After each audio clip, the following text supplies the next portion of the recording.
Good evening. Thank you and welcome.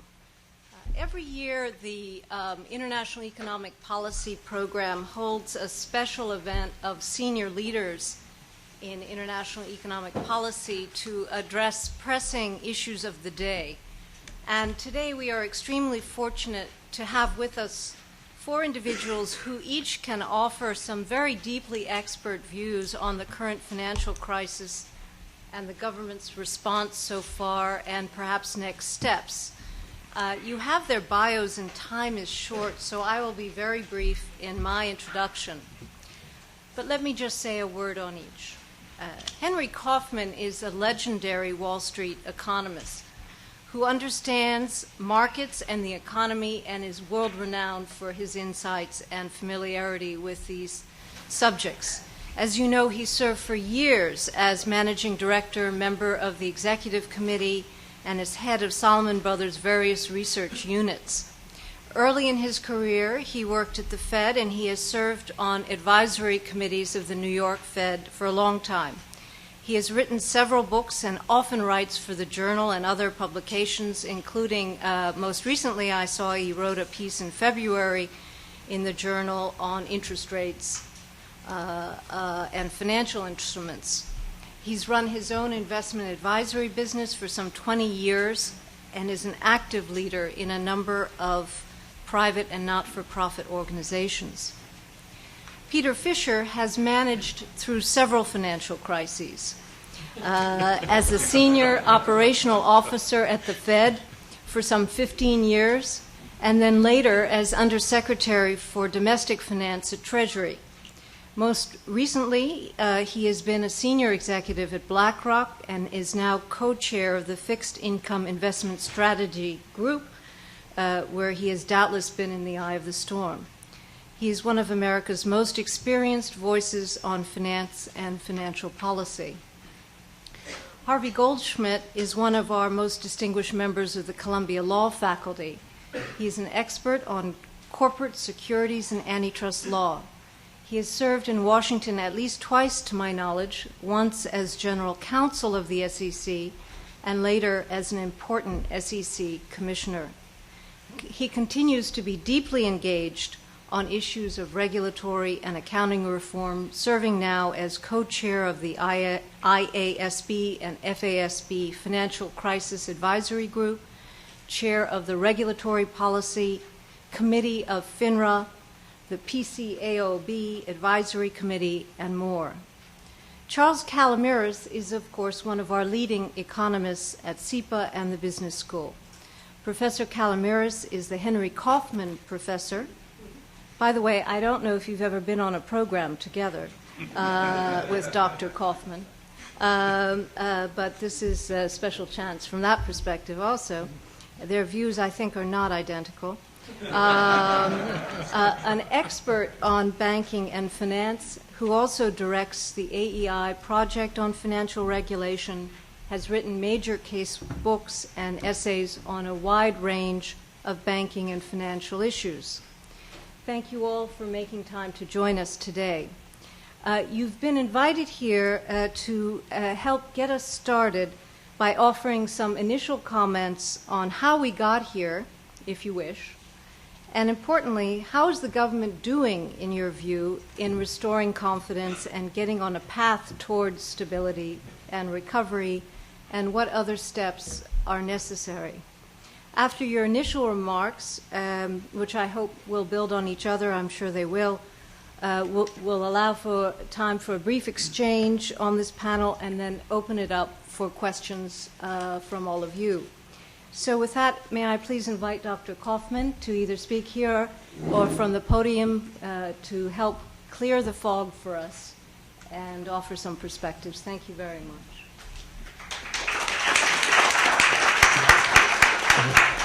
Thank you, Merritt. It's always exciting for me to come back here to Columbia, where I did get a degree, but I remember when 116th Street was a thoroughfare and not a campus, and every time I come back, I see the faces are younger and younger. That says something about myself, which goes in the other direction. I'm delighted to talk to you a little bit about financial crises, causes, consequences, how we got here.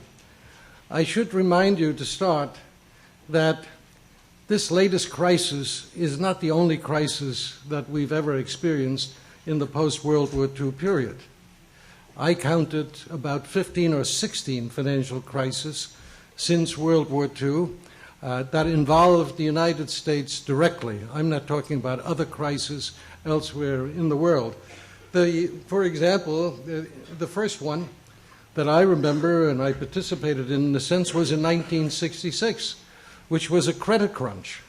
A credit crunch at that time was when deposit institutions reached an interest rate ceiling on the amount they could pay on deposits, but open market interest rates moved above that level. And we therefore had an event that was, by economists and others, called disintermediation. Terrible term. When I was at Salomon Brothers, we actually had a contest out with our audience and asked, what kind of a different word would you like to offer than disintermediation? And there were letters that came back and said unbanking, unibanking, all kinds of peculiar phraseology, but disintermediation did stick. And then, of course, later on in the 1970s, some of you may recall the failure of Penn Central, the most prominent railroad which we had at the time, and that railroad issued too much short-term debt, had a lot of commercial paper outstanding, and failed to meet its legal requirements and therefore failed.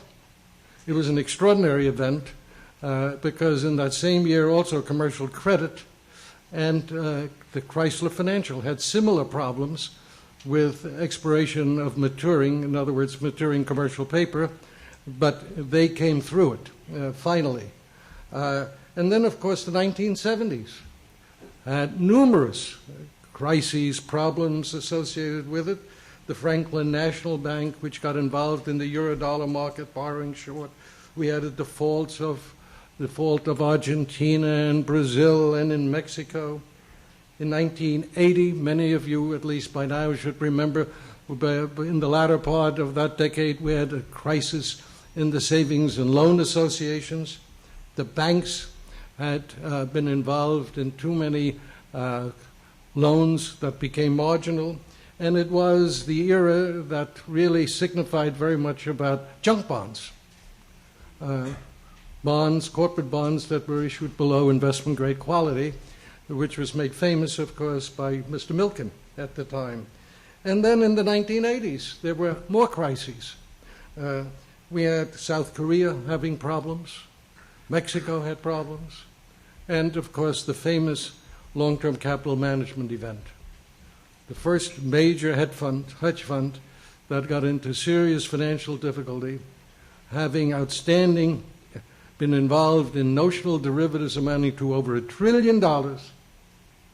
trillion, and it had a capital of about $5 billion or so, and it had a balance sheet of over $100 billion on its own. Now, you would have thought, as a result of that kind of a problem, some of the things that happened thereafter shouldn't have happened. The memory should have been there among the participants. We can't do that over again in much, much bigger folds. Many times what long-term capital management got into trouble with happened later on. But before that, we had the tech bubble. So crises in the United States, financial crises, are not anything new to the financial scene. One of the distinguishing differences, of course, is as we moved from crises to problems and so on, they became somewhat bigger. And the first crisis in 1966, where we had a credit crunch, really did not involve a deterioration in credit quality. Most of the other crises were crises in the deterioration of credit and in too much debt outstanding. Only one really was quite different. And so here we are with the current crisis, a crisis that is far greater than any we've had in the post-World War II period, a crisis which in the financial terms, in financial sense, in its composition, is bordering on the Great Depression financially. Certainly it is not bordering on the Great Depression in economic terms, but in financial terms, it is. The entire financial system today is probably rudderless in a sense. Good part of many of our financial big institutions are de facto nationalized. They're in many ways inoperative. And this crisis has dimensions beyond the American border. It is engulfing a good part of the world. That's one distinguishing difference. That is, the magnitude of this crisis certainly is extraordinarily large. Far beyond traditional quantifications. It was easy back in the days when Penn Central got into trouble. You knew what the liabilities were of Penn Central. When we had the crisis with the savings and loans back in the early 1990s, we also knew what their balance sheets were like, what their liabilities were like, where the problem was centered, and so on in magnitude. And when Brazil got into trouble, or Argentina got into trouble financially, we knew pretty well the debt structure. It was much more a siloed affair. But today, this problem involves major money markets around the world, particularly money market-centered institutions, big institutions as such. And it involves today what I would call also tradable credit instruments. We didn't have many credit tradable instruments years ago, instruments which you could buy and sell, in which there was a market. Marketable instruments were not in fashion in the immediate post-World War II period. Not in the 50s, not in the 60s, not even so much in the 1970s. They were part of the financial structure as we got into the 1980s to the present time. These are instruments on which you are supposed to have a price and a yield next to it any time of the day.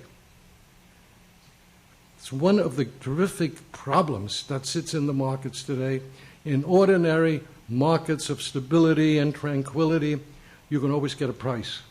But you cannot get a price on every credit instrument in periods of stringency or tough credit availability. And that's one of the big issues that underlies this particular situation today. In addition, of course, to that, the magnitude of debt outstanding, if we could only determine it in total, is far greater relative to the growth of GDP over the last couple of decades than at any time. Debt has grown like this, and GDP has grown like this, and the spread between the two has opened up very significantly, of what we know. And then there are the credit instruments, the derivatives, of which we only have a smattering of information. 30 years ago, we didn't have credit derivatives.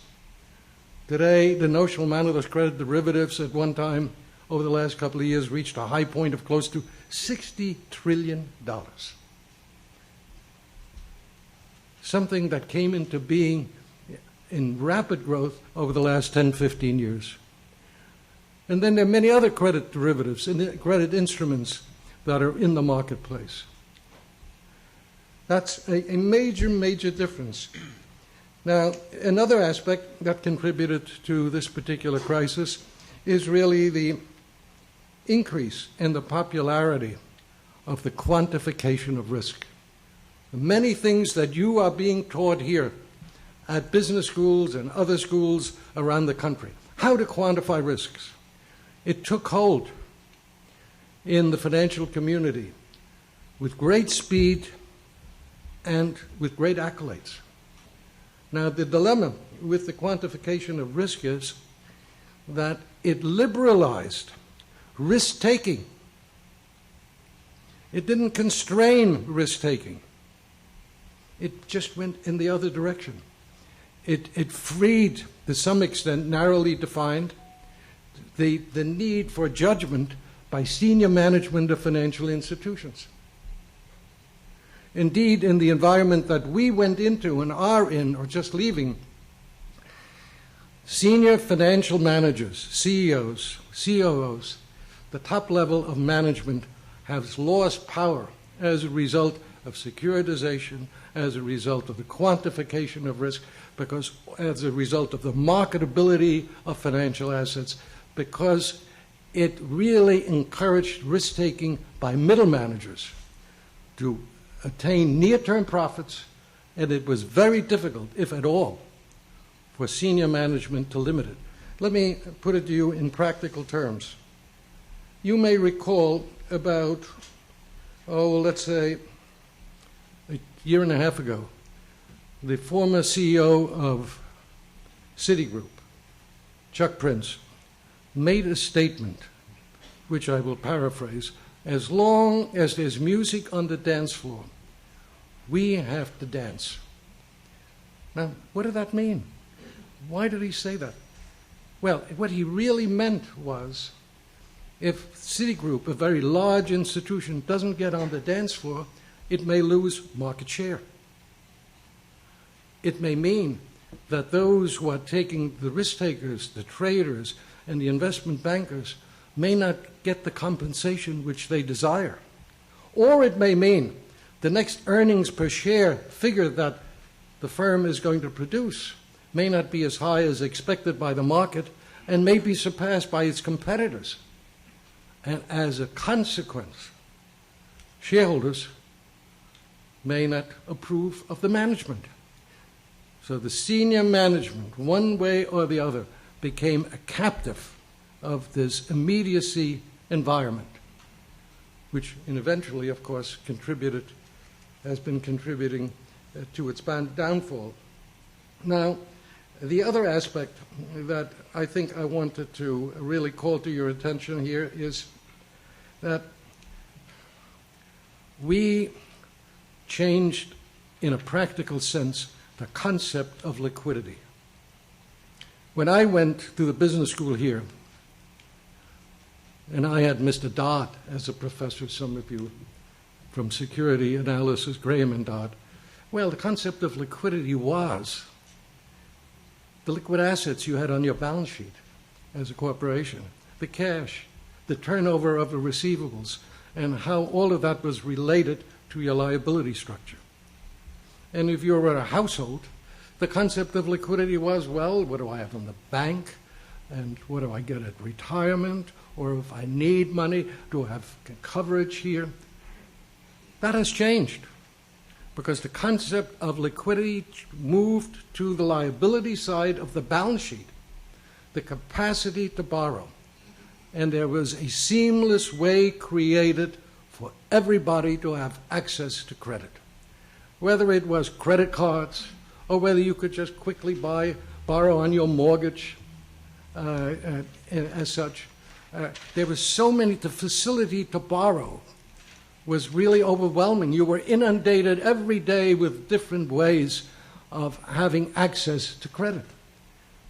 So the conservative attitude of liquidity was turned around very, very significantly. And in the process, and we were all acclimatized, one way or the other, acclimatized to borrowing, to creating debt. And the financial institutional structure was so geared up to push you to accept the increase in credit.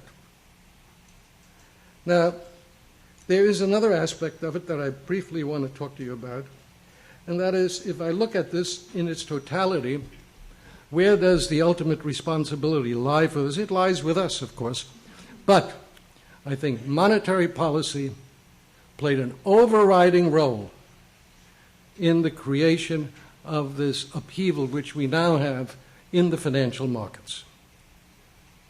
Over the last 20 years or so, at least 20 years or so ago, gradually there came into monetary policy the belief that the markets know best, that somehow it is difficult, if impossible, to identify a credit bubble. Now, I would say, naturally, judgment is required. But when you have PE ratios or no earnings, when you have very narrow spreads between high quality and low quality, You can't just say that this is the improving efficiency of the marketplace. But we had a very prominent central banker who did believe that as such. And that attitude of the market knows best was allowed to prevail. And the idea of having surveillance, the idea of having really oversight of what was happening in financial markets was lowered in the monetary process. Well, I would say if you go back, and I'm not going to give you a history of monetary authorities, but in the immediate post-war period, we had a chairman by the name of McChesney Martin. He had a very simple phrase that he used at a speech here in Columbia in the mid-'60s, where he said, well, something like this: the role of the Federal Reserve is to take away the punch bowl when the party gets too good. It was a very simple statement, and it is exactly what the central bank is supposed to do. A central banker cannot be a folk hero, as someone was until recently. A central banker is the guardian. You cannot, if you're a parent, you're not a friend of your children. You are a mother or a father, which is a different relationship. And that has been forgotten in monetary policy to some extent in the last 20 years, unfortunately. Now, let me briefly go on and just tell you what I think the consequences of all of this will be, and I'll say only a few of them. I think one major consequence of what is happening, has been happening, is that all of us will be required to lower our expectations. No matter where you're going to be, those expectations are being lowered by market conditions and by developments. Now, we don't volunteer to lower expectations. Nobody ever does volunteer. It's like nobody volunteers for discipline. But there is being imposed on us a discipline, and that is going to prevail for some time, because we just can't, among other things, fire up again the financial system to create extraordinary amount of credit. And as you know, over the last 10, 15 years ago or so, the push of credit creation also contribute to an unsustainable growth in GDP. There's no doubt about it. But that is not the wave of the future. There will not be put in place, when the re-regulation of financial institution comes, which will come, a system whereby we will create rapidly new debt, new credit. That's over. And there'll be a far more somber attitude towards this whole process. Indeed, I would say to you today that the worse this situation gets, the greater the political backlash will be to surveillance, supervision, regulation. Another consequence that I would say to you very briefly again is that we're in a process of slowing down the growth of private debt very significantly, even some contraction in some sectors, and we are increasing very rapidly the growth of U.S. government debt. So we're reversing what to some extent happened for a while in the 90s and in the early part of this decade, and to some extent also the quality of investments which we will have, which institutions will have, will actually be improving, because we're going to be holding one way or the other U.S. governments, and proportionally speaking, over time, we're going to be holding somewhat less in private sector debt obligations. Now, it presents an interesting question: when the private sector reasserts itself, how quickly will the U.S. government slow down its own debt creation process? That's a very sensitive and difficult issue, I think, for the future. Now, I'll just leave you with one other point, and I'll get off the stage, and that is risk modeling. What you have been taught here at this school and what's being taught at other schools, there's going to be a reformation in this process, a reassessing of this process. And it's going to have to improve vastly, because what was accepted in terms of risk management will be unaccepted from the analytical approach that we practiced over the last 10 years. So there is a very distinctive opportunity for all of you involved in this area to lift this to a much improved level. Now, having said this, let me finish with one other comment. Financial crises are dangerous. They've never really been dangerous in the United States, but financial crises can be very dangerous because they cause shifts if they're great enough. If you have financial crises of the magnitude of Germany, there was a political change. And in the Depression in the United States caused a tremendous change in supervision, regulation, and so on. And I do not believe that we will ever have that kind of calamity that occurred in Germany in the 1920s and in the 1930s. But we have to be very careful that this current crisis does not push us much more to a social democracy and away from this imperfect economic democracy, because that is the potential shift that is in process as we go forward. And I'll stop here. Thank you.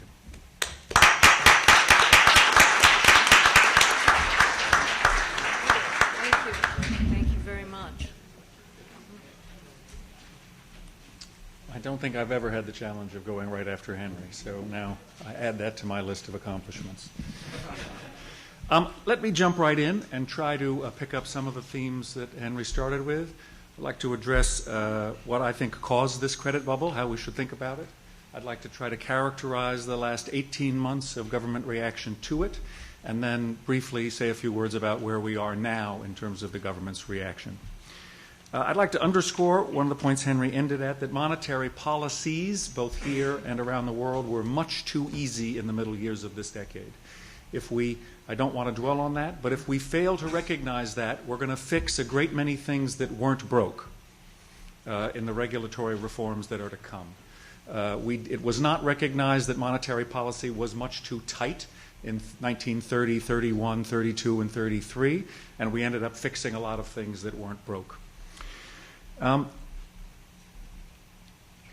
generation of bank supervisors has spent all of their attention and energy on capital requirements.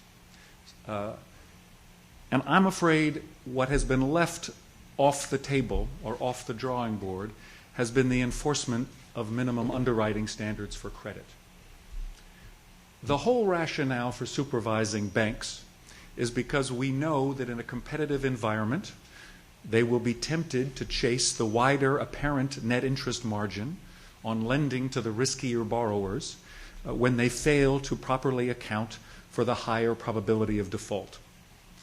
Long before we had deposit insurance, we knew we had to supervise banks to prevent this chase for yield from embedding instability on bank balance sheets. This generation of bank supervisors have assumed minimum underwriting standards and worried about capital standards. The capital standards are the end of the food process. If you only worry about absorbing the losses and not about where they come from shoddy underwriting, you will end up in the pickle we are in. 24 months ago, we thought we had a well-capitalized banking system. Today, we have a banking system that is effectively insolvent. It was not a question of how much capital to hold. It was a question of not lending money to people who cannot pay you back. In the non-bank financial channel, we have another problem, again, of minimum underwriting standards, that we have a model that is premised on the idea that if we outsource the decision of whom to lend to and at what price to entities called rating agencies, we will have an efficient allocation of capital.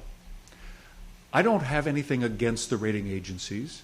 I don't think there's anything in their power or in the adjustment of their model that can overcome the inadequacy of a model which says huge pools of institutional capital, institutional investors, can rely on a handful of others to make the most important decisions. And I think that is at the base of the problem of enforcing minimum underwriting standards in capital market transactions. There is no alternative but to find ways, which I do not know, to hold institutional investors, whether they be a BlackRock or a pension fund board or an endowment board, to higher standards. One way or another, credit bubbles are always about lenders taking their eye off the ball of the borrower's ability to repay out of income and focusing on the collateral. It doesn't matter whether it's commercial real estate in Tokyo, residential real estate in Stockton, California, or tulips in Amsterdam. The collateral is not a source of future income to repay your borrowings. It also does not matter whether the borrower is a household or a hedge fund. We have made the same mistake in both the retail and the institutional market. Who ever heard of someone lending to a hedge fund or a broker-dealer or a REIT or a conduit or a sieve on the basis of its income statement? They have been renting shelf space for collateral. Finally, we've had too much leverage and too many liquidity illusions. Again, the generation of central bankers focused on capital standards, tightened up the capital standards for the banks, but not the non-banks. I won't go on any further with that. The CDS market, I think, to just summarize the two biggest problems with the CDS market, we have embedded a insurance, capital, and premium cycle inside of credit. And we are going to regret that. The market also rests on the illusion that you can dynamically hedge recovery values. There is a reason if you go to an insurance company and try to insure a remotely improbable event that they charge you a lot of money. It's because from several hundred years of experience, they know that predicting the consequences of that remote event is very hard. So they better be well rewarded. And the CDS market rests on the illusion that you can dynamically hedge recovery values, something AIG has found out is somewhat more difficult than they anticipated. The government has had three phases in its response to the financial crisis going back over the last 18 months. The first phase was principally the easing of monetary conditions and special liquidity facilities from the summer of 2007 through February of 2008. I characterize this phase as the problem that you cannot delever by borrowing money, even from the central bank. So it doesn't matter what facilities the central bank creates. If you have a delevering crisis, it doesn't matter. You cannot delever by borrowing money, nor can you delever by lending money. The second phase, which began in March of last year and ran through to September, is I call the delevering by raising equity, which is conceptually possible, that we could delever the financial system by having it raise capital from the private sector. There's just one problem, that you can't do this by threatening dilution in the middle of the street, as it were, arguing in the middle of the street. And that's precisely what the authorities embarked on last March. They all gave a series of speeches the first 10 days of March saying banks have to raise more capital. And that's a little like the only thing worse than crying fire in a crowded theater is when the fire marshal does it himself. And $200 billion of the market cap of the top 20 financial firms in the United States was destroyed in the 10 trading days leading up to the demise of Bear Stearns. This was repeated in slow motion over the summer with respect to Fannie Mae and Freddie Mac. The government authorities would say they must raise more capital. The equity market would sell. The government would say, no, you really have to raise more capital. Equity market would sell. The Secretary of the Treasury was going to get Congress to give him the power to force them to dilute the shareholders. He was going to get a bazooka. He just didn't understand he was aiming the bazooka at the capital structure he was trying to save. And then the events of September. I'm often asked whether the government made a mistake in not saving Lehman Brothers. And my response continues to be that if I could go back in time to some point last year, it would not be to September. It's already too late. I would go back to May, and I would urge the government to try to recapitalize Fannie Mae and Freddie Mac on non-vindictive terms. That perhaps we could have avoided another backup in mortgage rates in the spring and summer, almost 100 basis points. Perhaps we could have avoided the collapse of consumer confidence and retail sales that took place. Because once that's all in train and Fannie and Freddie Mac are about to become zombies, Lehman Brothers or someone else was going to die. It doesn't really matter who. It was too late. The third phase began with TARP, which I actually feel was directionally correct. The government got its mind around the size of the problem. The authorities got their mind around the idea the government was going to have to do something big and take the assets of the banking system onto the federal government's balance sheet, but we still have not been able to execute on that insight. Which leads me to a brief summary of where we are now. I think that Secretary Geithner's framework speech, which seemed to have been so badly panned by most pundits, I think was actually very apropos. It was very straightforward and simple. We have to get consumer credit going. That would be through the TALF program. They'll have to triage the major banks. And after they've triaged the major banks and figured out how much of it's ending up on the federal balance sheet, it's actually not going to be so hard to sell off the assets because the government will be in more of the driver's seat. I think if Secretary Geithner had explained it as I just did, the Dow would have been off 800 points, not 400 on that day.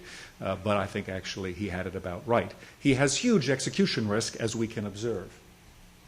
But I don't think conceptually there's any problem with the way they are approaching the problem. There is a very big problem today, two problems that our political class is not grappling with, two fallacies that they are confronting. One is that there's a shortcut to stabilizing household debt to income. They think that if they do something quick in the mortgage market, they're going to be able to stabilize housing, and therefore everything will be okay. But there is not a shortcut to stabilizing household debt to income other than re-underwriting one household at a time. It could be through the bankruptcy regime. It could be through bankers getting together. I don't mean to be prescriptive about the device, but it's simply a mistake. The reason there's such a high redefault rate on people who have had mortgage forgiveness is because the entirety of their debt structure is not being looked at. So that, but we will not stabilize the economy until we stabilize housing and banking. And we so far have not succeeded in stabilizing either one. And I think that's the reason markets are in such turmoil these last 4 weeks. It's actually not the details of what comes out of Washington. In October, I thought we might be able to get by the end of the first quarter to a stable banking system and maybe stabilize house prices sometime in the first half of this year. But now that we see where we are, we know that's not going to happen. So the first fallacy the political class has is that they think there's a shortcut. There's some mortgage fix that's going to get us to stabilize household debt to income. We know income is falling, so yes, we need a stimulus program, but that's all the more reason why we have to actually re-underwrite households one at a time, and there is no shortcut. It's not popular to say that, but it's a fact. The other problem our political class is grappling with is the idea that we don't like the government picking winners and losers in our economy. That's an interesting and desirable and very laudatory goal, which I certainly support. There's just one problem when you apply it to banking. Banking is a highly regulated industry in which government controls both entry and exit. So it's completely inapropos to try to apply it to banking. The only form of exit in banking that the government doesn't control is called a bank run, and that's what we're trying to avoid. So there are two holes on the balance sheet of every bank in America. One, the so-called toxic assets, I prefer to call mispriced assets, going back to the failure to apply minimum underwriting standards. That one is reasonably well understood. The much more powerful, much more dangerous one, much harder to grapple with, is the whole financial sector debt to income. Just like household debt to income, the financial sector's debt to income is not sustainable. Their liability, it doesn't matter. If every mortgage in America were magically priced today on the balance sheet of every bank at exactly the fair value of the probability of those borrowers' ability to repay their loans, Bank balance sheets would still have to shrink. And there would still be downward pressure on those assets because their forward revenues are simply not in line with the size of their liabilities. That hole is the one that our political class still has to confront. It's very hard for them to conceptualize, but we will not find our way, we will not stabilize the banking system until we grapple with that. And that piece of triage still has to be done before we can try to stabilize consumption. We must still stabilize housing and banking before we can stabilize our economy. And I'm afraid doesn't feel to me as if we're any closer today than we were on the 1st of October. Let me stop there. Thank you very much.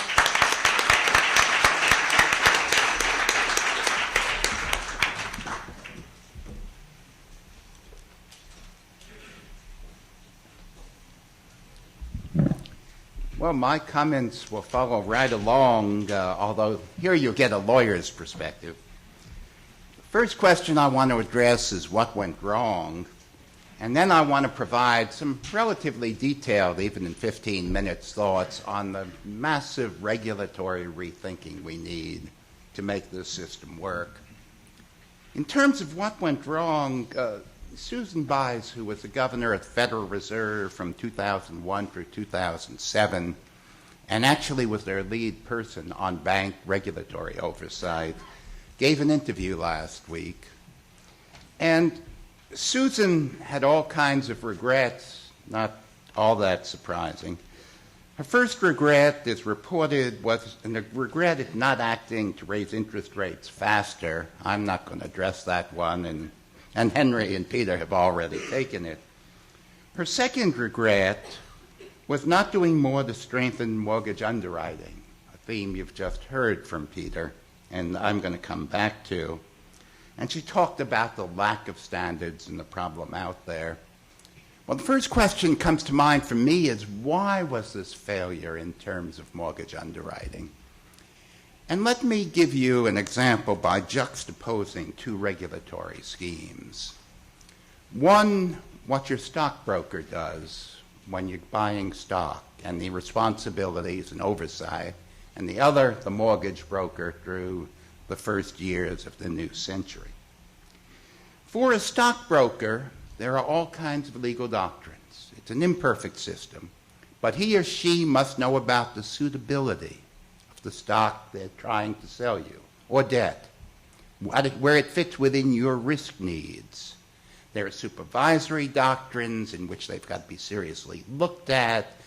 There are all kinds of other legal doctrines, equitable and fair principles of trade and such, that apply in that kind of circumstance. With that comes a responsibility for training and test taking. FINRA, the Financial Industry Regulatory Authority, where I do serve, requires testing, education, etc. for the broker. And most importantly, I think, is a very heavy regulatory scheme in terms of cases to be brought in enforcement. In terms of the SEC, it has a budget of roughly $900 million, only partially devoted to broker-dealer supervision, what your stockbroker does. It covers disclosure and investment advisors and all kinds of things. But FINRA has a budget of roughly $800 million, almost equal to the SEC's budget, aimed solely at broker-dealers and selling tactics. Now, it's not a perfect system by any means, but it's real. Contrast that to the mortgage broker. There it summarizes very easily. The answer is zero. Just about no education, just about no oversight, just about no legal doctrine. Is it surprising that mortgage brokers went out and overvalued the value of homes, overvalued income, indulged in fraudulent activity in terms of everything involved in upgrades for mortgages or step-ups for mortgages or everything else, didn't worry about documentation? Well, I suspect if the debate had taken place with that unknown chairman at the Federal Reserve during the period, Alan Greenspan, who's a very talented guy, would have said, look, the market will take care of it. Don't worry about those mortgage brokers. There are people out there. The banks won't want to give mortgages for property that's not going to work in terms of paying back and all the rest. What would not have been noticed in that discussion was the failure and frictions in the market. The banks weren't going to notice potential payback problems because they were going to take these mortgages and put them together with other mortgages and with car debt and with other credit card debt at times and geographically dispersed debt in the CDOs that we've been talking about, the collateralized debt obligations. They were going to be underwritten by banks, Wall Street, etc., and then they were going to be evaluated by credit rating agencies. Now, the credit rating agencies will admit today their standards, their formulas, putting a legal word on it, were dumb. I mean, just didn't work at all. But did they really care how much they worked in the context of getting paid 2, 3, 4 times, the figures aren't out yet, for evaluating CDOs and giving AAA ratings as opposed to normal public debt?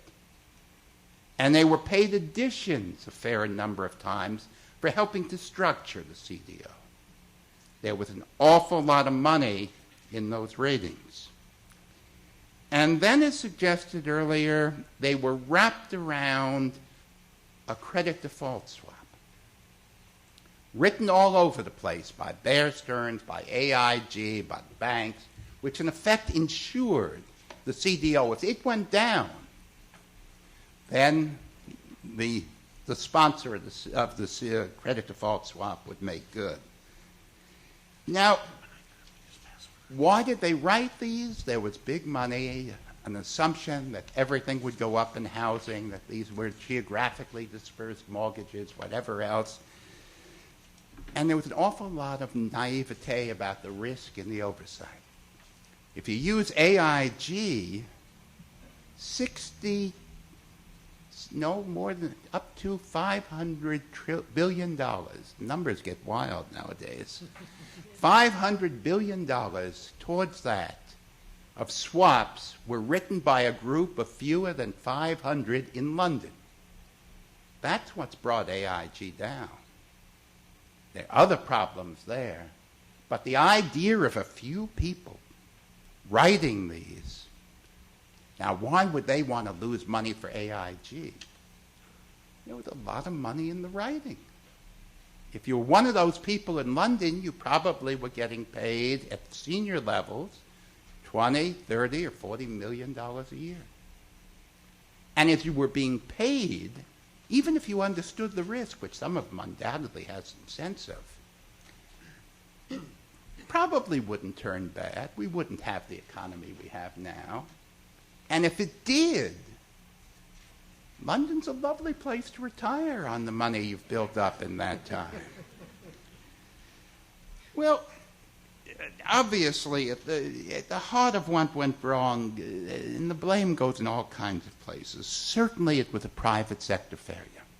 The greed, the foolishness in underwriting, etc., all are very real. There were governmental failures. Certainly FINRA, the SEC, even more importantly, the bank regulators and others failed along the way. But in many ways, at the heart of this was a naivete about markets, about how they could work without friction, about not taking account of the drives, incentives, compensation incentives, other things of real people. An assumption somehow that markets would work it out, and Charlie is taking notes, he can come back at me. But it was unreal. Now, what to do about it, and I'll try to do this quickly. Alice Rivlin, her former vice chairman of the Fed, testified this fall as follows. Market capitalism is a dangerous tool, like a machine gun or chainsaw or a nuclear weapon. I'm not sure I like that analogy, but it has to be inspected frequently to see that it is working properly and used with caution according to carefully thought out rules. That is clearly right. You've got to inspect frequently, and it's got to be carefully thought out rules. Now, what does that mean for where we have to head in the next 6 months or a year as we revise our regulatory scheme? Clearly, you've got to have these products, the CDOs, the CDSs, the other derivatives, under some kind of governmental risk oversight. If you think about the way they were written by Bear Stearns, which had SEC oversight, by the banks with 4 or 5 bank regulators, depending on how you count, and by AIG, an insurance company regulated at state level, but not the operation in London, which wasn't regulated at all. And you've got to grab hold of both the product and the institutions. It doesn't make sense to have a separate SEC and a commodities futures trading corporation or commission in Washington. Those ought to be combined. The only reason you have 2 separate organizations today is because you have agriculture committees in the Congress that want to keep control of the CFTC. You've got to fill the gaps for hedge funds, for private equity, in terms of rating agency oversight. And critically important, I think, today is that we have some kind of centralized risk regulator in the United States. The words systemic risk regulator are all over the world and certainly all over Washington. But there's relatively little specificity in what would be done. One part of that has to be information, the ability to get risk information from different places, federal, state, worldwide, in terms of at least U.S. oversight, and there's a global component too.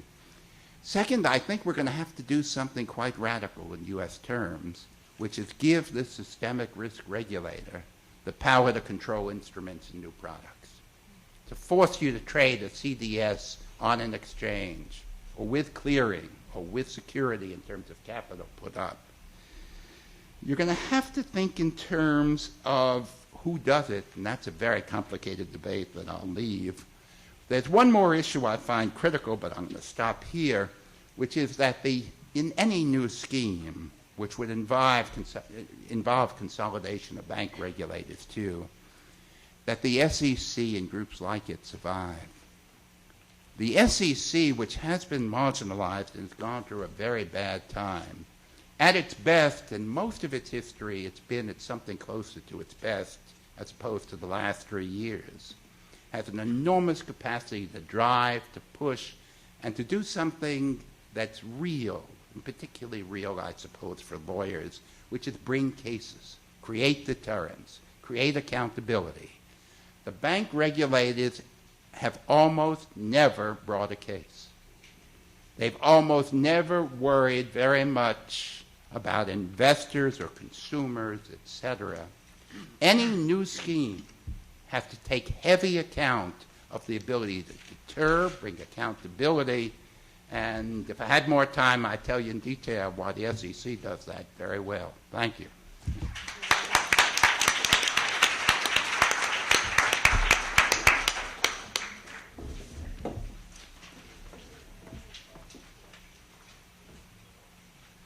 Good evening, everybody. It's a pleasure to be here, and I can say it truly among friends. I have a great panel of people whom I respect very much and pleased to say are my friends. And I'm looking out in the audience and seeing quite a lot of other friends. Actually, it's a kind of a unique experience for me because I think it's such a large, diverse, and really star-studded crowd that I'm seeing. And I've been preceded by several excellent speakers. And the amazing thing at this late hour for me to tell you is they've left some things out, and that's why I'm here, to tell you what those things are. Now, I've circulated a handout. I'm going to be here only for about an hour, I think. And there'll be a test, and the doors will be bolted, so you won't be able to get out. But in all seriousness, I do think that we do need to probe a little deeper. I'm actually not going to disagree with hardly anything that my preceding panelists have said. But I think that it's important to focus a little bit deeper on the causes of this crisis when you're trying to think what the remedies are going to be. And actually, I'm going to be pretty specific. I'm even in my handout, I won't list them for you here, but in my handout, I'm going to enumerate 12 specific recommendations. But those are going to come not from some mechanical discussion of what I see that happens to be wrong over in this corner of the room or that corner of the room, but I think we've got some pretty basic 800-pound gorillas in the room that are telling us that we need to do some very deep change. Now, the first place I want to start is with a recognition, and this is following on some of the initial comments that Henry made, of how unusual the post-war period has been from a broader historical standpoint, and specifically how unusual the past 30 years have been. As Henry said, credit losses and high leverage have been a more recent aspect of crises. Now, he mentioned several crises recently in the U.S., but what he didn't mention is that if you broadened that to crises that didn't just have a connection to the U.S., you'd have a list of about 130 over the past 30 years. And you would have a list that was completely unprecedented from any historical standpoint, both in terms of their frequency and their severity. And so the first thing we have to ask ourselves, both within the U.S. and outside the U.S., is what in the world is going on now as opposed to prior to this crisis-ridden reign of terror of the past 30 years worldwide, that this current global crisis is simply the most horrible representative example. And what I'm going to describe for you very briefly in the cause section of my discussion is I want to point toward 4 categories of errors that are government errors. Because after all, the government makes the rules by which we're playing. And if things have drastically changed in the world in the past 30 years, there's just a chance that the reason is because of the nature of the way government has structured the rules in the financial system. So let me go through a few of these errors. Well, the first one is exactly what several people have talked about already, loose monetary policy. I've given you a couple of graphs here on the first page of the handout. What those graphs illustrate, and I won't even try to go through them now, is that only the periods 1975 through 78 and 2002 through 2005, only those 2 periods have seen persistently unusually low federal funds rates in the U.S. This was a period in which not only was the real Fed funds rate persistently low in a way that it had never been other than 1975 to 78, but the Fed departed from its own Taylor rule, as you can see in the second graph, for several years in a row by any measure of what the Fed's targeting should have been under its own espoused rule. The Fed was extremely loose. And so there's no doubt that monetary policy was loose, and it was loose on an ex-ante basis, not just looking backward. So these were errors that the government did, that is, the Federal Reserve did on purpose. And so we need to explore why it did them. The second thing I want to talk about is government policies toward housing. Now, the U.S. is very consciously interested in promoting so-called affordable housing or access to housing. But the way we've chosen to do it is by subsidizing housing only to the extent that you're willing to leverage. Now, consider a different country, Australia, where housing is subsidized through matched down payments. So if you are a low-income person, first-time homeowner, you want to buy a house, you'll have a down payment assistance that'll help you get that house. Actually, they're matching your equity.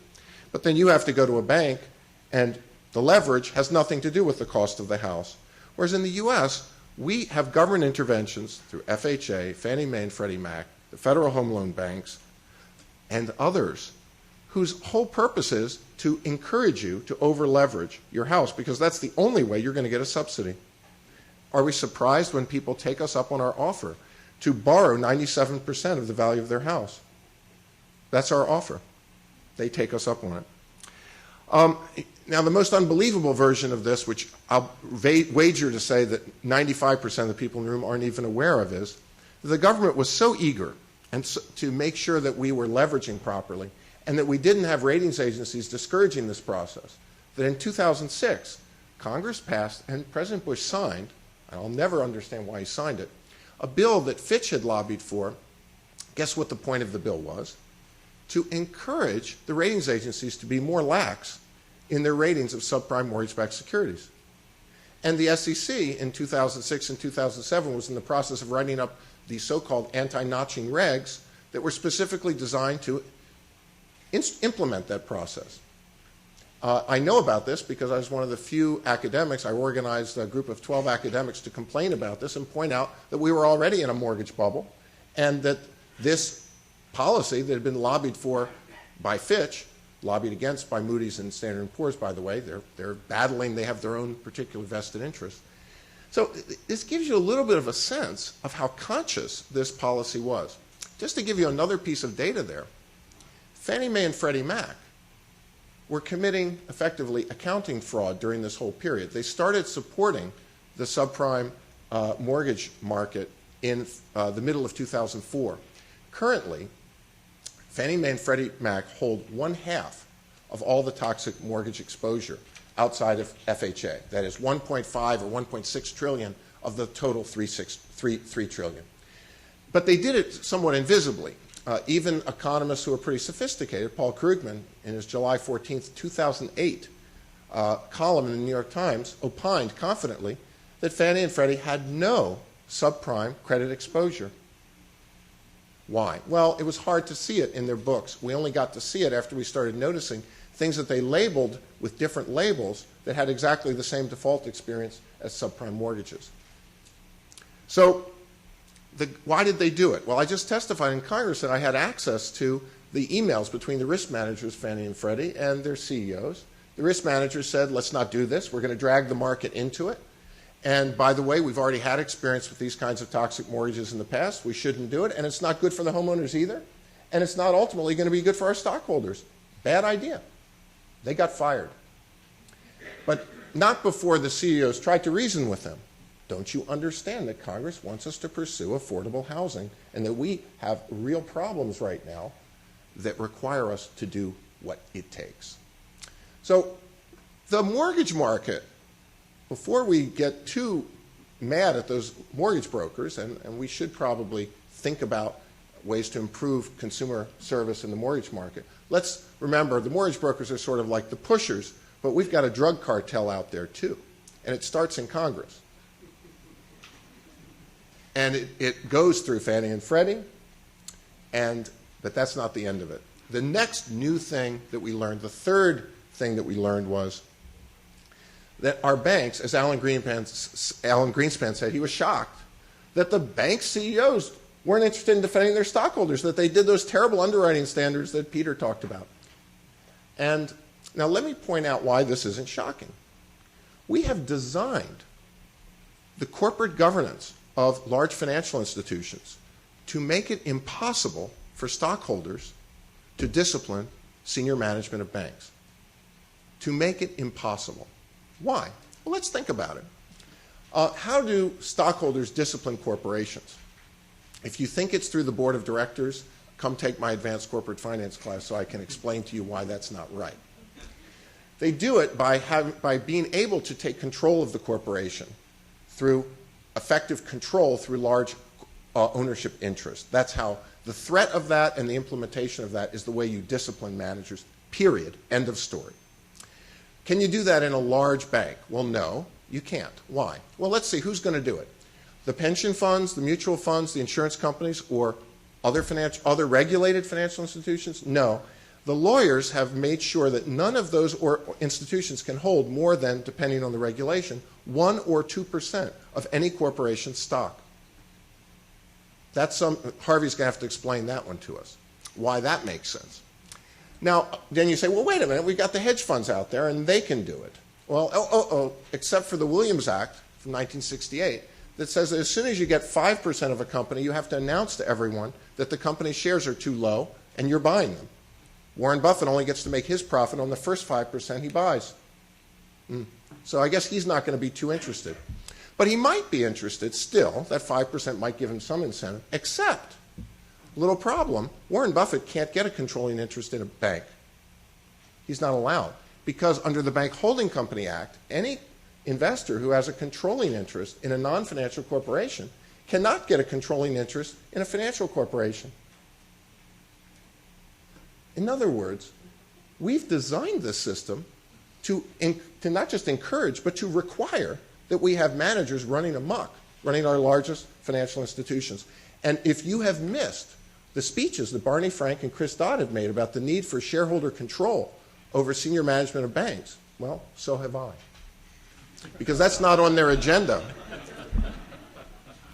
Now, if you doubt my statement about the fact that people did this on purpose, I have a lot of longer papers that I'll refer you to on it, but if you doubt that, let me just point you toward a couple of facts that help explain why these people did this on purpose. First fact, you might have said, oh, these CDOs, they were a big part of the intermediation of this multi-layered cake of securitization. CDOs, as this next graph on page 5 shows the slides, this on the first page of your handout, shows that CDO volume of issuance doubled in 2006. So, boy, if we had just known in 2005 how risky these things were, we could have avoided so much of the problem. Oh, wait a minute, though. In December 2005, as of December 2005, the retrospective risk on a BBB CDO debt tranche, the retrospective 5-year default probability was 20%. A BBB corporate bond, as of December 2005, had a retrospective 5-year default probability of 2%. I guess all those bright institutional investors who are the only ones involved in the CDO market, you and I don't get involved in that market, were completely unaware of the fact that BBB meant 20%, not 2% probability of default. Well, if you believe that, I've got a lot more to convince you of. The next graph gives you a little bit of a plot of the default rate, the foreclosure rate, on subprime mortgages. And one thing that you probably don't notice, you can hardly see it, it's the thin line that's at the top of the graph, is that this thing spiked in 2001 and 2002. Subprime mortgages had a very severe, proportional to their outstandings, a very severe default experience in 2001, 2002. And that created basically the sucker's game. It created what I call the plausible deniability equilibrium. In other words, this was the only recession in U.S. history where we had a lot of defaults, along with a recession, because of the terrible credit standards. But then, because we were in the middle of a housing bubble, we didn't have losses on those defaults. And so we could pretend that we could do stress testing with models that said that a forward-looking proper measure of risk was an expectation of a 4% expected loss on a subprime mortgage portfolio. That was crazy. I lectured risk managers about how crazy it was, and I believe they knew exactly how crazy it was, and they did it on purpose. Why? Because the people running the organizations that they were working for had short-term incentives, because they could design their own incentive programs, because they didn't have any stockholder discipline, and then they could design incentive programs for their underlings based on revenues and asset growth that rewarded growth without any concern about risk. In other words, we pretended that we had risk management systems. We pretended that we were measuring risk, and we knew that we weren't. That's my view. This was not a mistake. This was very purposeful, and it is traceable to our corporate governance system, which itself is traceable, in my view, to our legal constraints on corporate governance designed by our government. So the combination of government pushing Fannie and Freddie, that's half of the problem, and the other half of the problem is the government creating an atmosphere where no one could have stopped CEOs of large banks from selling out their shareholders. Now, couldn't the regulators have stopped them? Well, that's the fourth failure. That was the last line of defense. And I thought that I couldn't agree more with what Peter said. People focus so much on the capital ratios as if, suppose we had booked all of this stuff on commercial banks' balance sheets instead of off-balance sheet, which, yes, we would have had slightly higher capital ratios if we'd booked it all on the commercial banks' balance sheets. But the problem wasn't that we didn't get everything covered by our great commercial bank risk measurement system. The problem was we don't have a good risk measurement system, and that things that were measured with an expected loss of 4% should have been measured with an expected loss of 16%, now 30%. But that's ex post. these were all mistakes that were the result of incentive problems, of either abuse by management of their own stockholders, or, I'll come to the last one, the too big to fail problem, where large financial institutions are not just abusing their shareholders, but abusing the taxpayers by, once they get deeply insolvent or even close to insolvent, start wanting to take play games, take risks at the expense potentially of shareholders. Those are the two key incentive problems that flow from those four government mistakes. And so if we're going to design something to deal with this problem, we have to get to the heart of it. Now, I know I'm running low on time, and I don't want to take away from the rest of it. I'm just going to point you toward the rest of what I have to say. I'm not going to go through it. But we do need to combine an effective short-term response. We're not doing it. We're not doing the short-term response to heal the problem. Why? I'm going to say what Peter, because he's sitting in a different place for me, he can't say it. I'm going to tell you what I think. The government wants to pretend to have a plan, including Secretary Geithner. They don't want to have a real plan, because having a real plan would actually help the banks. And if you did that, that would be hugely unpopular. Because any real plan, I have a plan, for example, where the government would issue put options on these toxic asset values, toxic assets that are going to have a 75-cent estimated recovery value. We could put a put option at 50 cents on them. That would raise their price from 35 cents to about 60 cents immediately, and it would basically put us in a different equilibrium. We'd be fine. It might cost the taxpayers nothing. Ricardo Caballero at MIT has a very similar sort of idea. There are lots of ideas. Economists agree a lot about this sort of thing. Why aren't we doing it? It might work. It might actually be that the government can make an announcement, and the next day bank stock prices would skyrocket. Then the opposition party would say, how dare you have cost the taxpayers so much money? And then some economists can scream all he wants. No, it could be a win-win. You could actually get something for nothing. That's not the way we think. Ever since TARP 1, it's all been about the deal. How the taxpayers get a good deal on whatever financial transaction is happening. Not about how the taxpayers get a good deal by keeping their houses, keeping their jobs, watching the economy grow. And that's the mentality that's the problem. And so the current plan that the Treasury is doing is a failure before it even starts. We want to have consensus building, transparency. These sound great, right?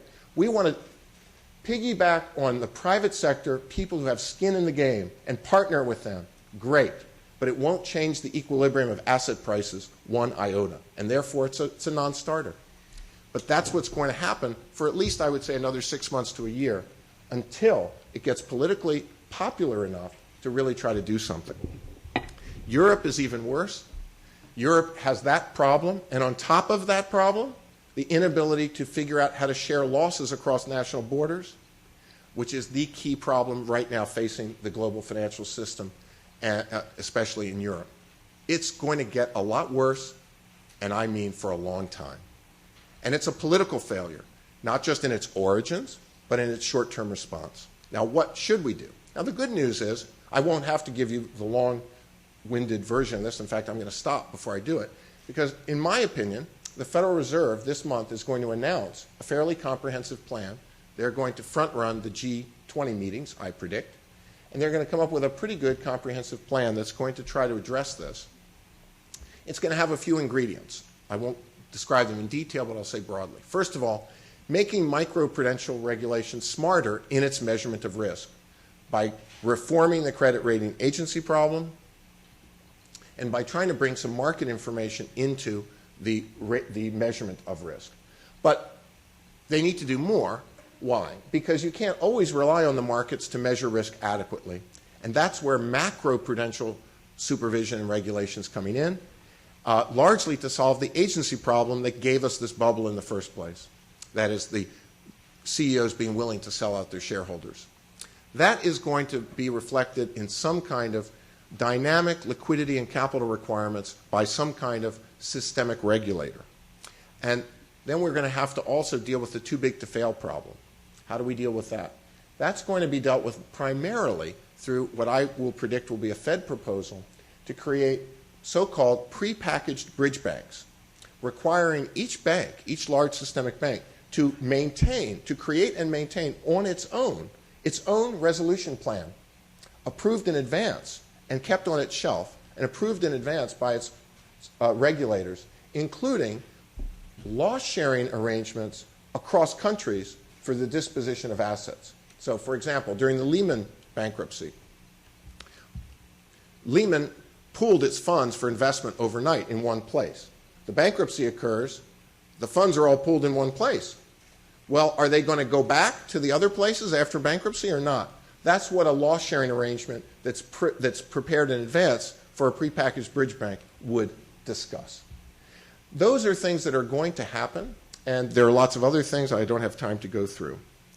I think it's important, since we're here at SIPA, to just emphasize this isn't just a U.S. problem.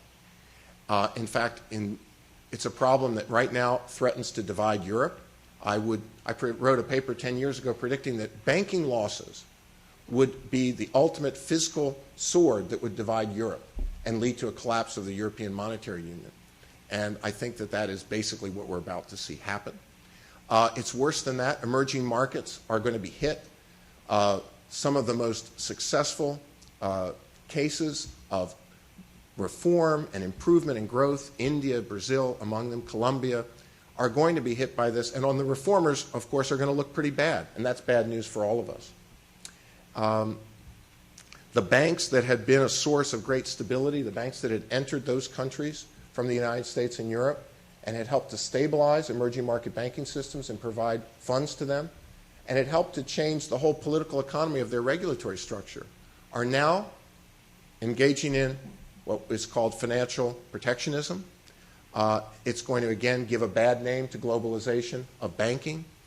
All the things that are positive that we've been watching for the last 20 to 30 years, those of us who are reformers and fans of the good aspects of globalization, are now under threat. And of course, I haven't even mentioned trade protectionism, which is on the way too.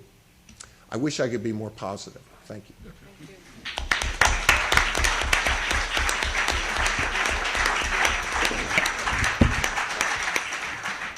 Thank you very much. This has been an extremely interesting and thoughtful series of remarks. I think in the interest of time, rather than a further debate on the panel, I'll just open the floor up to a couple of questions briefly from our audience. We do have mics, so please identify yourself when you get the mic and ask a brief, very brief question. Do I see any hands? Just one up front, Professor Desai.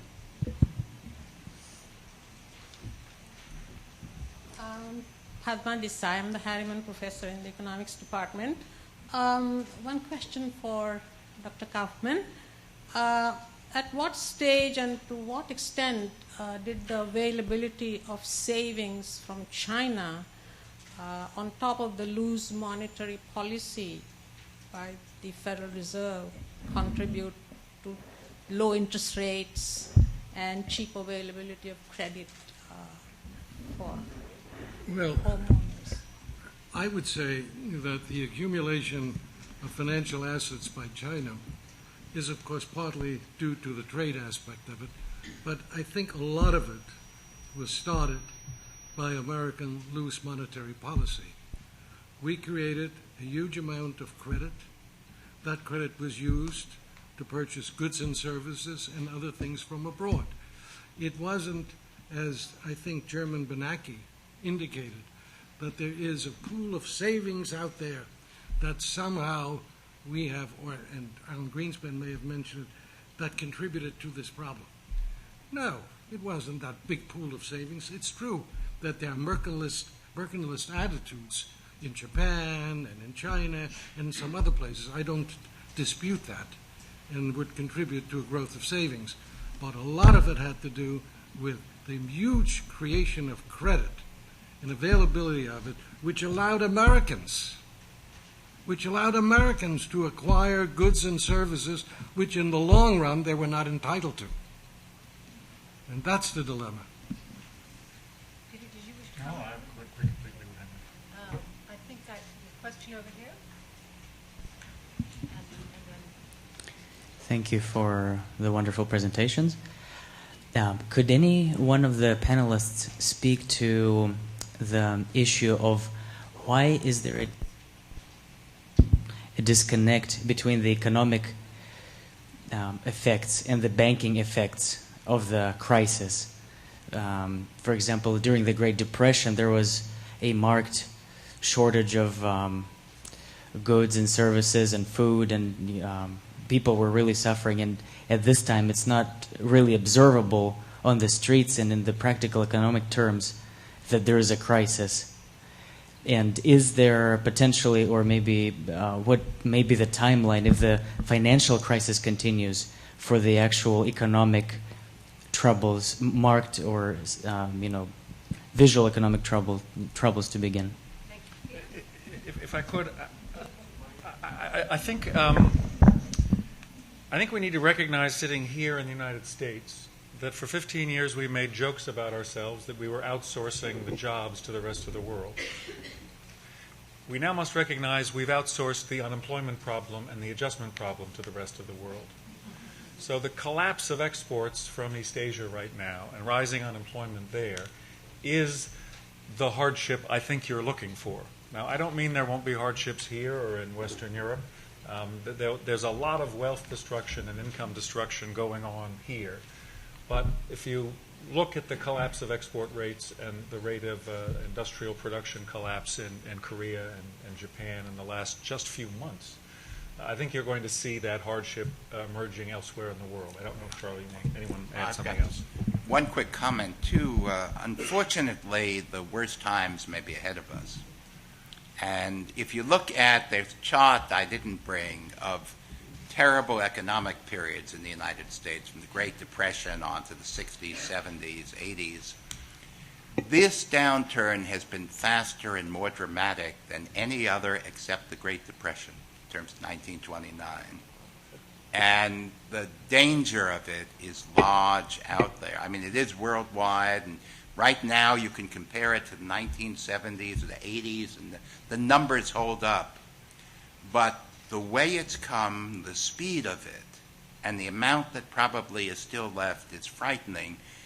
It brings back one critical memory of my time in Washington as a commissioner, which was right after the Sarbanes-Oxley scandals from 2002 to 2005. I made speeches talking about the critical nature of confidence in terms of the willingness to invest, to keep this economy going. I'm not sure I understood it then as much as I understand it now. The enormous fear now has to be that the public doesn't believe very much. And no one trusts the banks. The banks may or may not be in its bad shape, but the fear about them, the fear about other financial institutions is probably greater in my view than the reality. But right now, no one can look forward to the next year. I have your indulgence for another 5 minutes, given the number of questions.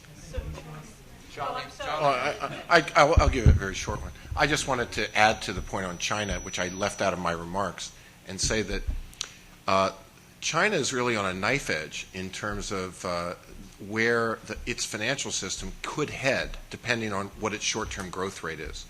A growth rate of the current level in China means a much more rapid accumulation of bad loans in its banking system. So I would say that we went from a situation of, let's say, a rough number, 3% a year of GDP, bad loan accumulation, to maybe now 10% a year of GDP, bad loan accumulation. That means that within a few years, you'll have another 1999 sort of bailout in China. There's a lot of problems there. The incentive that the Chinese government has, seeing these problems, is to also pull back on their financial liberalization domestically. So as Guillermo Calvo, who's sitting in the front row, and I were saying about 2 hours ago, the irony of this crisis is that the countries, to the extent that countries have done good policies and tried good things, they're basically all the more hung out to dry in this crisis. And that means really bad political lessons, which is what Henry was getting at, too, in his remarks. And I wish I could give you a positive spin on it. Sir, I think you've been patient, but maybe you... Yes. To a great extent, you've given us the impression that your ideas, your analysis of the structure of the problem is superior to that which we find in Washington and particularly even in the administration. I'd like to ask if you gentlemen, particularly Mr. Calomiris, are satisfied with your access to public platforms and direct connections into the administration to bring your expertise there. Could you identify yourself? Anthony Liversidge, Science Guardian. Yes, I think actually what's remarkable about the current crisis is how much consensus has emerged among economists. I am in touch with journalists and economists every day. My wife's here in the front row. She can attest to the fact that I'm doing that pretty much full-time job. I feel like I'm getting lots of coverage. I feel like there's an enormous amount of common ground. On this panel, I didn't see a lot of disagreement. And I can tell you with other sort of economists who are dealing in this area. And I don't think Tim Geithner and Larry Summers don't understand these issues, or I don't think I have anything to teach Larry Summers about these issues. But I don't think that that's the issue. What's lacking is leadership and the political will to take risks. We've had a lot of will to take bad risks in our economy, but we don't seem to have a lot of will in Washington to take risks. And I have encouraged politicians to do it, but I think the right prediction is things have to get a lot worse before the political willingness will line up with the economic. And that's sad, because there's going to be a lot of casualties along the way. Yeah, I'd just like to underscore a point that picks up on a theme Charlie was mentioning earlier. The class warfare undercurrent in Washington as a political constraint is very real. It's very worrisome to me, because I agree entirely with what Charlie just said about Tim Geithner or Larry Summers. None of us up here are suggesting that they can't diagnose the problem with the same toolkit that we have. And when I mentioned in my opening remarks about the political class, I really was referring to the political constraints that they are living in. The two fallacies I was addressing, that's a really high mountain for them to climb to get over those two fallacies, that there's a shortcut for housing and somehow we can avoid the government doing something called nationalization. I like to just simply summarize, I've thought long and hard about this, lessons of Sweden and Japan and the banking crisis, and the longer I've thought about it, I've come to the conclusion the only difference was time. They got to the same place, one in 3 years, one in 13. So we know where we're going to go, and in that sense I'm agreeing with Charlie. We know where we're going to end up on this story. It's just how long it takes in Washington for us to get there. Let me add a broader comment here. Each one of these major periods has produced some change in economic thought. John Maynard Keynes came along in the 20s and the 30s, and his views dominated for a while.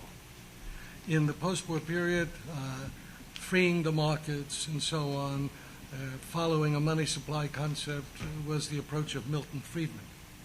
We have not come up yet in economic thought of anything really different. And we really, in a sense, are looking back of what we did years ago, and let's apply some of those lessons. What went wrong? But we have not made progress, and no one shines today as a great thinker. And that's missing. I think there has to be a turn in this at some point in time. Thank you very much. I think we've run out of time, but this has been an extraordinary discussion. Please join me in thanking our wonderful speakers.